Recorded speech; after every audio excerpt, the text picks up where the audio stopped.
ಸ್ವಾತಂತ್ರ್ಯ ದಿವಸದ ಈ ಸಂದರ್ಭಕ್ಕೆ ಎಲ್ಲರಿಗೂ ಸ್ವಾಗತವನ್ನು ಕೋರುತ್ತಾ ಹೇಳುವುದೇನೆಂದರೆ, ಈ ರಾಷ್ಟ್ರೀಯ ಹಬ್ಬವನ್ನು ನಾವು ಎಲ್ಲರೂ ಸೇರಿ ಆಚರಿಸಬೇಕು. ಅದೇ ಥರ ಪ್ರತಿಯೊಬ್ಬರು ನಮ್ಮ ಮನೆಯಲ್ಲಿ ಹೇಗೆ ಹಬ್ಬವನ್ನು ಆಚರಿಸುತ್ತೇವೆ ಅದೇ ಥರನೇ ಎಲ್ಲರೂ ಎಲ್ಲರೂ ಇನ್ನೂ ಜಾಸ್ತಿನ ಜನಸಂಖ್ಯೆಯನ್ನು ಸೇರಿ ಈ ರಾಷ್ಟ್ರೀಯ ಹಬ್ಬವನ್ನು ಆಚರಿಸಬೇಕಂತ ಕೇಳ್ಕೊತೀವಿ. ಈ 79ನೇ ಸ್ವತಂತ್ರ ದಿನಾಚರಣೆಯ ಆಚರಿಸುವ ಸಂದರ್ಭದಲ್ಲಿ ಎಲ್ಲರೂ ಕೂಡಿ ಒಗ್ಗೂಡಿ ನಾವು ಈ ರಾಜ್ಯ ಸ್ವತಂತ್ರ ದಿನಾಚರಣೆಯನ್ನು ಮಾತಾಡೋತ್ತಿಗೆ ನೀ ಏನು ಮಾತಾಡತ್ರಿ? ಮೊದಲು ನಾವು ಅಕ್ಕನ ಬಳಗದವರಿಗೆ ವಂದನೆಗಳನ್ನು ತಿಳಿಸ್ತಾ ಮತ್ತು ಹಿರಿಯರಿಗೂ ಕೂಡ ವಂದನೆಗಳನ್ನು ತಿಳಿಸ್ತಾ 79ನೇ ಸ್ವತಂತ್ರ ದಿನಾಚರಣೆಯ ಈ ಶುಭ ಸಂದರ್ಭದಲ್ಲಿ ಈಗಾಗಲೇ ನಮ್ಮ ಭಾರತದ ಸ್ವತಂತ್ರ ಸಲುವಾಗಿ ಎಷ್ಟೋ ಜನ ತಮ್ಮ ಬಲಿದಾನವನ್ನು ಕೊಟ್ಟಿರ್ತಕ್ಕಂಥದ್ದು ನಾವು ಈಗ ಇತಿಹಾಸದಲ್ಲಿ ಓದುತ್ತಾ ಬಂದಿದ್ದೆವು, ಕೇಳಿದೆವು. ಅವರು ಯಾವ ರೀತಿಯ ಬಲಿದಾನಗಳನ್ನು ಮಾಡಿದ್ರು, ಸ್ವತಂತ್ರ ಸಲುವಾಗಿ ಶರಮನೆ ವಾಸವನ್ನು ಅನುಭವಿಸಿದ್ರು ಅಂತಕ್ಕಂಥದ್ದನ್ನು ಈಗಾಗಲೇ ಎಲ್ಲರ ಮನಸ್ಸಿನಲ್ಲಿ ಇರ್ತಕ್ಕಂಥದ್ದು. ಅದನ್ನು ಉಳಿಸ್ಕೊಂಡು ಹೋಗ್ತಕ್ಕಂಥ ಜವಾಬ್ದಾರಿ ಎಲ್ಲ ನಿಮ್ಮ ಮೇಲೆ ಇರ್ತಕ್ಕಂಥದ್ದು.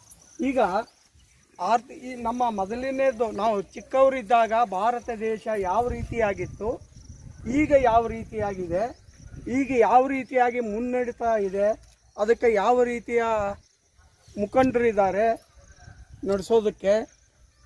ಈಗ ವರ್ಷಗಳಿಂದ ನಮ್ಮ ಭಾರತ ಎಲ್ಲೋ ಇತ್ತು, ಈಗ ಅದು 3ನೇ ಸ್ಥಾನಕ್ಕೆ ಬಂದಿರತಕ್ಕಂಥದ್ದು. ಜಪಾನ ಭಾಳ ಪ್ರಗತಿಯಲ್ಲಿರ್ತಕ್ಕಂಥ ದೇಶವನ್ನು ಹಿಂದಿಕ್ಕಿ 3ನೇ ಸ್ಥಾನಕ್ಕೆ ಆರ್ಥಿಕ ಪರಿಸ್ಥಿತಿಯಲ್ಲಿ ಬಂದಿರತಕ್ಕಂಥದ್ದು.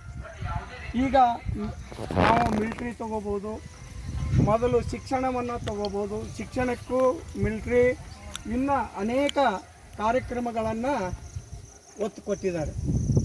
ಮೇನಾಗಿ ಮಕ್ಕಳನ್ನು ವಿದ್ಯಾವಂತರನ್ನಾಗಿ ಮಾಡ್ತಕ್ಕಂಥ ಯೋಜನೆಗಳನ್ನು ಸರಸ್ತು ಕೊಟ್ಬಿಟ್ಟಿದೆ. ಅದಕ್ಕಾಗಿ ನಾವು ಈ ಶಿಕ್ಷಣಕ್ಕೆ ಮಹತ್ವ ಕೊಟ್ಟು ಆಮೇಲೆ ಉಳಿದ ಎಲ್ಲ ಪ್ರಗತಿಪರವಾಗಿರ್ತಕ್ಕಂಥ ಕೆಲಸಗಳಿಗೆ ನಾವು ಒತ್ತು ಕೊಟ್ಟರೆ ಈ ದೇಶ 3 ಇರ್ತಕ್ಕಂಥದ್ದು 1ನೇ ನಂಬರ್ಗೆ ಬರೋದರಲ್ಲಿ ಯಾವ ಸಂಶಯನೂ ಕೂಡ ಇಲ್ಲ. ನಮ್ಮ ದೇಶ ಪ್ರಗತಿ ಕಾಣಬೇಕು ಅಂದರೆ ಎಲ್ಲ ಪ್ರಜೆಗಳು ಕೈ ಜೋಡಿಸಿದಾಗ ಅವರು ಹೇಳ್ದಂಗೆ ನಾವು ಮಾಡ್ಕೋತ ಹೋದರೆ ಇದು ಪ್ರಗತಿಯ ಹತ್ರ ಸಾಗ್ತದೆ ಅಂತಕ್ಕಂಥದ್ದು ನನ್ನ ಮನೋಭಾವನೆ. ಈಗ ಜಾತ್ರೆ ಆಗಲಿ ಅಥವಾ ಇಲ್ಲಿ ಅನೇಕ ಕಾರ್ಯಕ್ರಮಗಳನ್ನು ಹಾಕೋತಾ ಇರ್ತಾರೆ ನೋಡಿ. ಈಗ ಮೊದಲಿದ್ದ ಆಂಜನೇಯ ಈಗಿದ್ದ ಆಂಜನೇಯಗೆ ನಾವು ಇಲ್ಲಿದೆ ಒಂದು ನೋಡಿಕೊಂಡಾಗ ಅವರು ಸಾಧಿಸಿದ ಎಷ್ಟಿದೆ ಅಂತಕ್ಕಂಥದ್ದು ನನ್ನ ಓನು ಒಪಿನೆ. ಇನ್ನು ಮುಂದಿನ ಜನವರಿ 26ರಿಂದ ಅವರೇ ಇದನ್ನು ಧ್ವಜ ಹಾರಿಸ್ಬೇಕು ಅಂತಕ್ಕಂಥದ್ದು ನನ್ನ ಅಭಿಲಾಷೆ. ಹೌದಾ? ಇದು ಅವರು ಈ ಕೆಲಸವನ್ನು ಎಲ್ಲ ಹಿರಿಯರು ಮಾಡಿಕೊಡ್ತಾರೆ ಅಂತ ತಿಳ್ಕೊಂಡು ಈ ನನ್ನ 2 ಮಾತುಗಳನ್ನು ಮುಗಿಸ್ತಾರೆ.